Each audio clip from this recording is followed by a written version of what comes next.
अस्सलाम वालेकुम गाइस, कैसे हैं? मैं हूं आपका होस्ट मोहम्मद अफजाल और आप देख रहे हैं अफजाल ऑफिशियल टीवी। तो नाज़रीन, आइए गुफ्तगू का आगाज़ शुरू करने से पहले करीम आका अलैहिस्सलाम पर दुरूद पाक पढ़ने की एक फजीलत को सुनते हैं कि करीम आका अलैहिस्सलाम ने इरशाद फरमाया कि जो बंदा मुझ पर एक मरतबा दुरूद पाक पढ़ता है, अल्लाह तबारक व तआला उस इंसान के 10 दर्जात बुलंद फरमाता है और उस इंसान के नामा अमाल से 10 गुनाह मिटाता है और उस इंसान के नामा अमाल में 10 नेकियां दर्ज फरमाता है।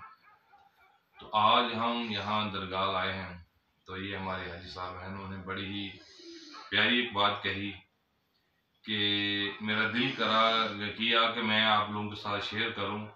और वाकई ये जो बात उन्होंने फरमाई है ना, ये दुरूद पाक के ही मुतल्लक है। तो मैं ना दुरूद पाक पढ़ाता हूँ, तो साथ साथ मेरे दुरूद पाक पढ़ लीजिए। अल्लाहुम्मा सल्ली अला सय्यिदिना व मौलाना मुहम्मदिन व अला आलि सय्यिदिना व मौलाना मुहम्मदिन व बारिक वसल्लम। ये नाज़रीन कितनी देर लगी है, कुछ ही सेकंड लगे हैं कि हमारे नामा अमाल से 10 गुनाह मिट गए। न जाने किस तरह हमने वो गुनाह किए, किस तरह भूल गए, और ये अल्लाह तबारक व तआला ने हमें ये अता फरमा दिया। एक मर्तबा कुछ ही सेकंडों में 10 गुनाह मिट गए। खाली मिटे नहीं, बल्कि इसके साथ साथ हमारे 10 दर्जात भी बुलंद हो गए और अल्लाह तबारक व तआला के फजल व करम से 10 नेकियां भी हमारे नाम अमाल में जमा हो गई। तो भाई साहब ने क्या इरशाद फरमाया? साहब ये फरमा रहे थे, अक्सर हम ना दुरूद पाक जब पढ़ते हैं तो अक्सर बुजुर्गों से सुना है, वो क्या पढ़ते हैं? अल्लाहुम्मा सल्ली अला सय्यिदिना व मौलाना मुहम्मदिन व आले मुहम्मद। ये लफ्ज़ गलत है, इसका मायने चेंज हो जाता है, इसका मफहूम गलत हो जाता है।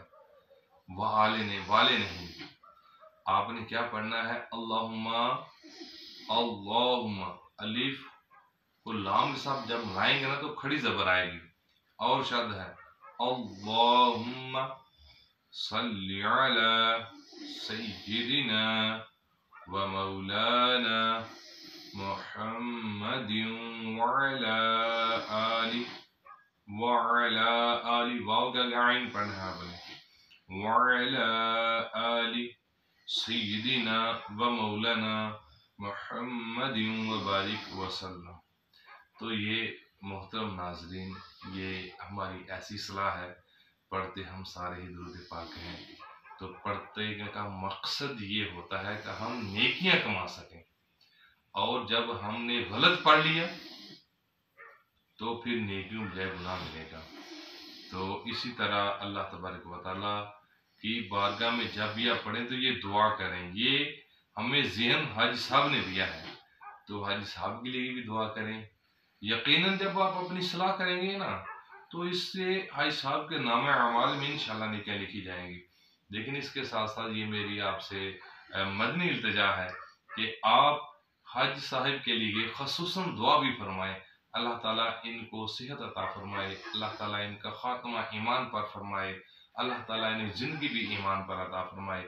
अल्लाह तबारक व तआला आपको और मुझे भी ज़िंदगी भी ईमान पर अता फरमाए और आखिरत भी ईमान पर उठाए, और जब इस दुनिया फ़ानी से दारुल बका में अल्लाह ताला हमें मुंतकिल करे, जब हमारे इंतकाल का टाइम हो, अल्लाह ताला हम सब का ईमान सलामत रखे। आमीन बिजाह नबी आमीन सल्लल्लाहु तआला अलैहि वसल्लम। अपने होस्ट को इजाज़त दीजिए। अस्सलामु अलैकुम रहमतुल्लाहि व बरकातुहू।